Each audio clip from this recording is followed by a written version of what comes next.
I'm Jake Bruton, and today we have our cold weather gear on. We're at our Hilltop Arrow house, but we're not going to talk about this house. We're going to talk about our process for onboarding new carpenters and what new carpenters need to bring to work. So this is a video topic that I hadn't really considered. However, we recently onboarded a new carpenter, and I thought this is something that I wish this company did when I onboarded. And I also wish that every other company that I ever worked for would have done the same thing, but they didn't. There's so much of our industry as construction is just like, show up and get to work and you'll figure it out. And it becomes a challenge as a new carpenter that doesn't know how to use a circular saw or a table saw or doesn't know what a cat's paw looks like to just exist on day one and not just feel lost completely. And so I thought back to growing up in this and still feeling intimidated when I started working for the company.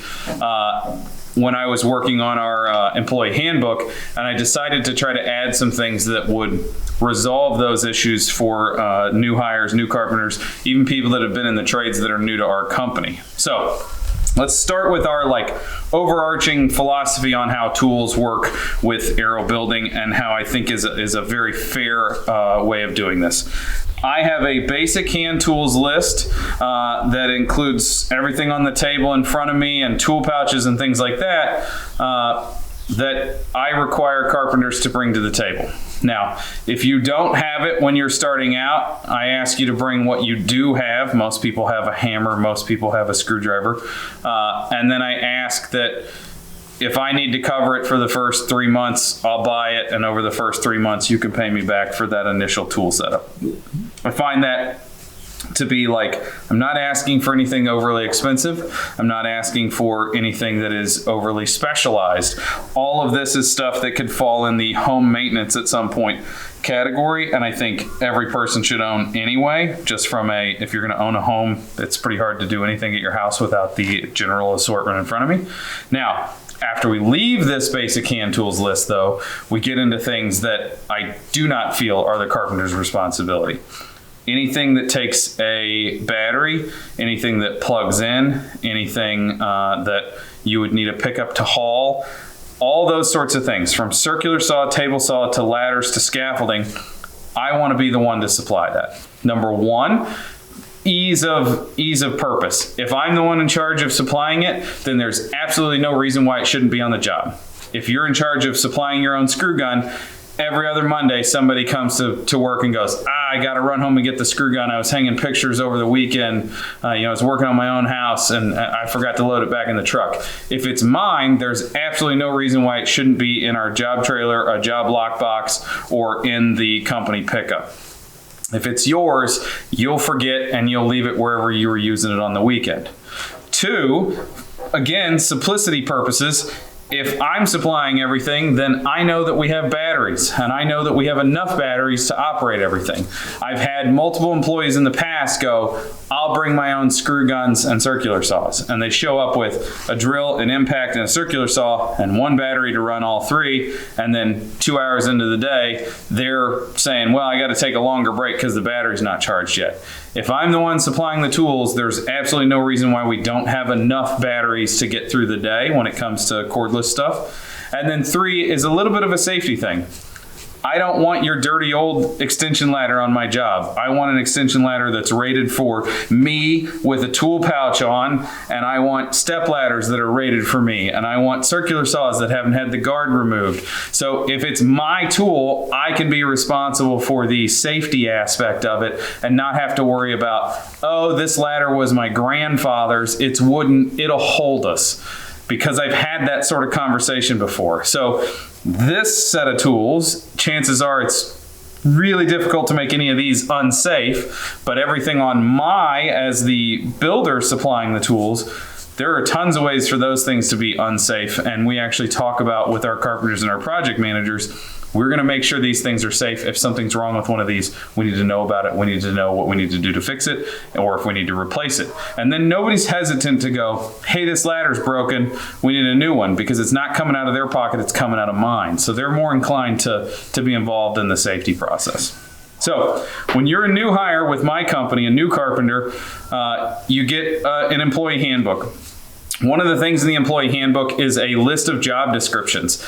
That has nothing to do with this, but it's important, so I want to talk about it on this onboarding video. It has my job description, project manager's job description, lead carpenter, and then carpenter. And so depending on where you're being hired in the company, you're still getting all of those so that you see what other people are responsible for and you see what you're responsible for.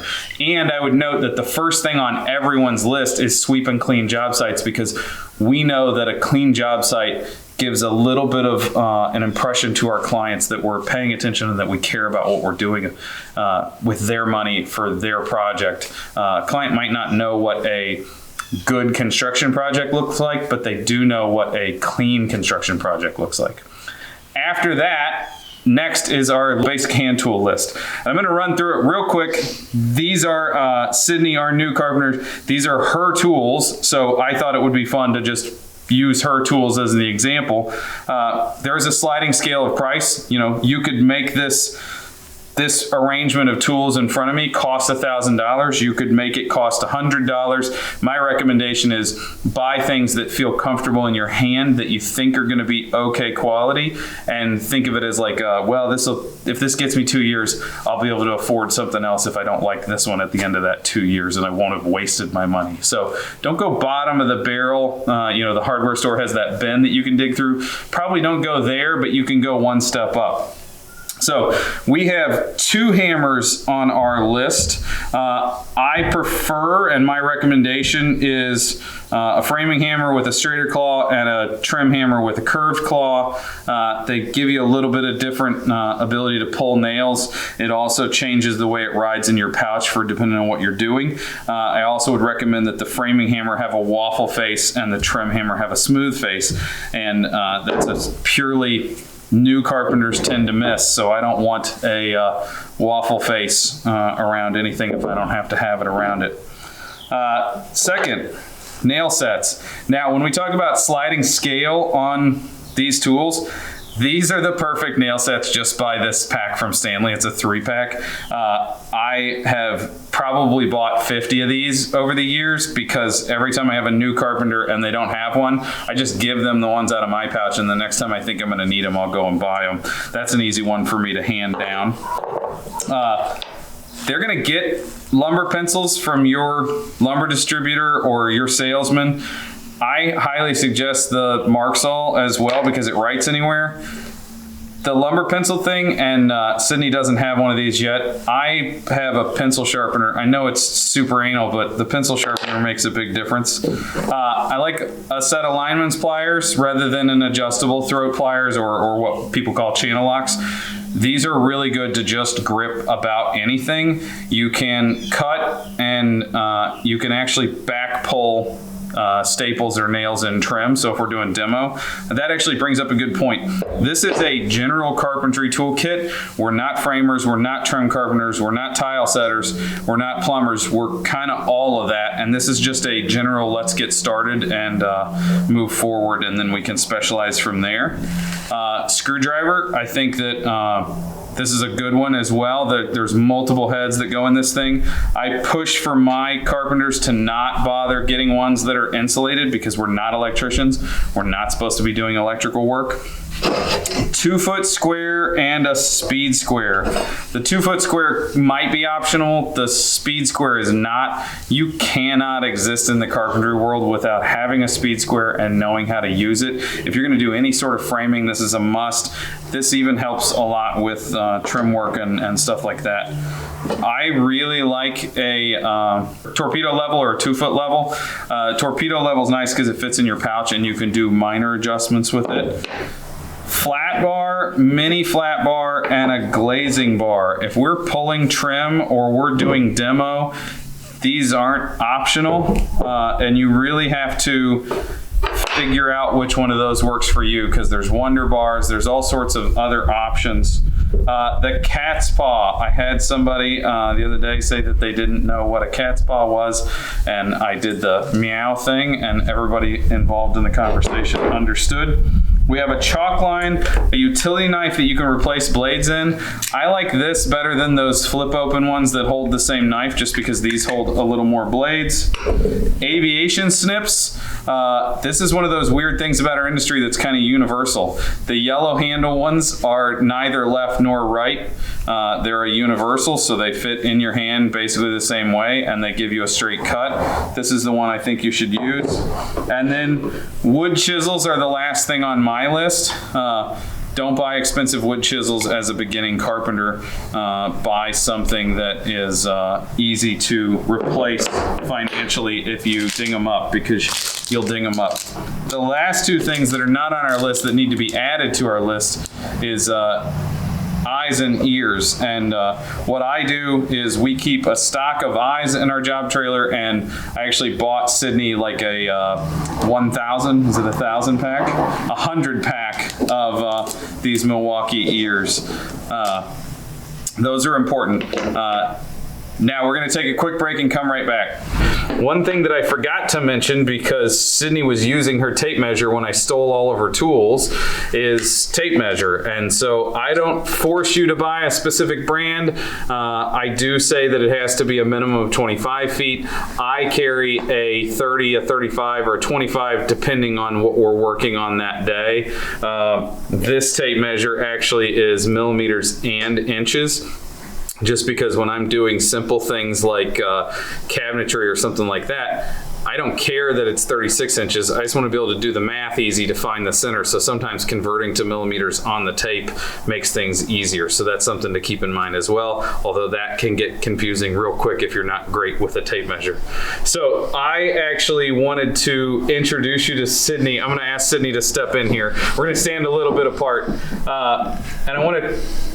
Sydney is new to our firm, but she also tells a good story for how to get into the trades. She went through Taylorville, Illinois high school trade program, the class with Matt Bloomquist. If you're not following Matt on Instagram, I believe it's Build, Learn, Teach. You know, we're always struggling to find new help. We're always struggling as an industry to find skilled trades.